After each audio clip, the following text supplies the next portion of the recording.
नमस्कार, आप देख रहे हैं पुलिस महानगर। तो आइए शुरुआत करते हैं आज की कुछ खास खबरों से। महाराष्ट्र की राजनीति में एक बार फिर हलचल तेज हो गई है। बारामती से एनसीपी के नेता योगेंद्र पवार ने ऐसा बयान दिया है जिससे आने वाले समय में बड़ा राजनीतिक बदलाव देखने को मिल सकता है। उन्होंने संकेत दिया कि अजीत पवार का गुट भविष्य में महाविकास आघाड़ी में शामिल हो सकता है। योगेंद्र पवार ने कहा कि राजनीति में कुछ भी संभव है। उन्होंने उदाहरण देते हुए बताया कि पहले लोग मानते थे कि शिवसेना और कांग्रेस कभी साथ नहीं आ सकते, लेकिन बाद में दोनों ने मिलकर सरकार चलाई। उसी तरह अगर परिस्थितियां बदलती हैं तो आज अजीत पवार का गुट भी मौजूदा महायुति गठबंधन छोड़कर एमपीए में लौट सकता है या फिर दोबारा एनसीपी में शामिल हो सकता है। जानकारी के अनुसार बारामती विधानसभा उपचुनाव को लेकर भी बड़ा दावा किया। योगेंद्र पवार ने कहा कि सुनेत्रा पवार के खिलाफ कोई मजबूत उम्मीदवार नहीं है और उन्हें भारी मतों से जीत मिलने की उम्मीद है। उन्होंने दावा किया कि सुनेत्रा पवार रिकॉर्ड अंतर से जीत दर्ज कर सकती हैं। एनसीपी के दोनों गुटों के बीच सुलह की संभावना पर भी उन्होंने खुलकर बात की।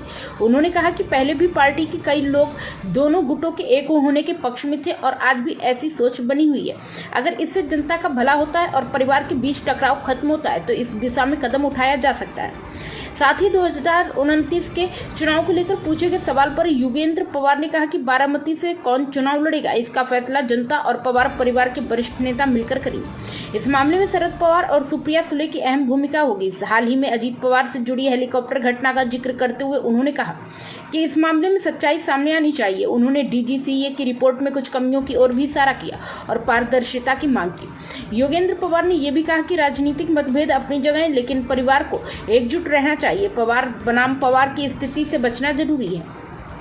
उन्होंने किसानों और सूखा प्रभावित इलाकों की समस्याओं पर भी बात की और कहा कि पानी की समस्या को हल करना उनकी प्राथमिकता है। उन्होंने बताया कि शरद पवार के मार्गदर्शन में वे लगातार लोगों के लिए काम कर रहे हैं और आगे भी करते रहेंगे। अब तक की खबरों में बस इतना ही। ऐसे ही खबरों के लिए बने रहें हमारे साथ। तब तक के लिए नमस्कार।